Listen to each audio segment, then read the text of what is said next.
इस एक्सरसाइज का ये दूसरा क्वेश्चन है और देखिए दूसरा क्वेश्चन भी आपको जीरो प्रूफ करके लाना है। बिना लॉन्ग एक्सपेंशन के इस प्रश्न का जवाब जीरो होना चाहिए, प्रूफ करना है। आइए बच्चों हम आपसे बताते हैं कि इसे हम कैसे जीरो प्रूफ करेंगे।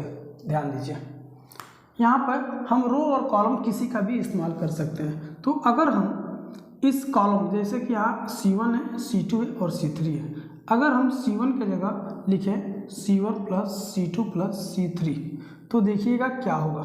यहाँ पे C1 plus C2 plus C3 मतलब A minus B plus B minus C plus C minus A, मतलब ये कि अगर इन तीनों को जोड़ दिया जाए तो यहाँ B से B कट जाएगा, A से A कट जाएगा और C से C कट जाएगा, रिजल्ट जीरो मिलेगा इस पूरे लाइन का। ओके, बाकी के ये दोनों फंक्शन को ऐसे ही हम कॉपी कर लेते हैं।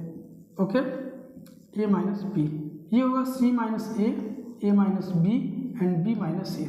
अब देखिए दोस्तों, आप लोगों से हम बताए हैं कि अगर किसी भी डिटर्मिनेंट का एक रो या एक कॉलम जीरो हो तो उस पूरे डिटर्मिनेंट का ओवरऑल वैल्यू जीरो हो जाएगा। ये आपका आंसर हो गया जिसे हम प्रूफ कर दिए।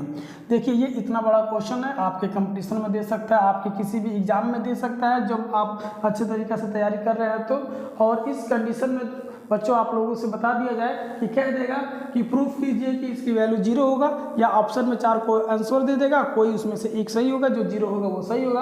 और आप इसको सॉल्व करने की कोशिश करेंगे तो सोचेंगे कि इसको बढ़ा चढ़ा के और बहुत बड़ा करके सॉल्व कर होगा, ये बहुत बड़ा क्वेश्चन है। तो ऐसी गलती मत करिएगा, क्वेश्चन को ठीक से एनालिसिस कीजिए, क्योंकि बड़ा जो क्वेश्चन जितना बड़ा दिखने में लगता है वो उतना बड़ा होता नहीं है। थोड़ा सा अगर दिमाग का इस्तेमाल करेंगे तो रूल्स का यूज करके और उस क्वेश्चन को बहुत कम समय में और बहुत ठीक से उसे सॉल्व कर सकते हैं। रूल के अनुसार हमने C1 के जगह पे इन तीनों C1, C2, C3 को ऐड किया, जिसमें हमें C1 का रिजल्ट 0 0 0 मिल गया। और अकॉर्डिंग टू रूल हमने ये भी पढ़ा है कि अगर किसी डिटर्मिनेंट में एक कॉलम या एक रो जीरो होता है तो उस पूरे डिटर्मिनेंट की वैल्यू जीरो होती है। तो यहाँ पे हमको ये देखने को मिल रहा है कि इसमें ये फर्स्ट कॉलम की वैल्यू जीरो हो गई, और फर्स्ट कॉलम की वैल्यू जीरो होने की वजह से इस पूरी ओवरऑल डिटर्मिनेंट की वैल्यू जीरो हो गई, और ये हमारा आंसर हुआ जिसे हमने प्रूफ किया। ओके।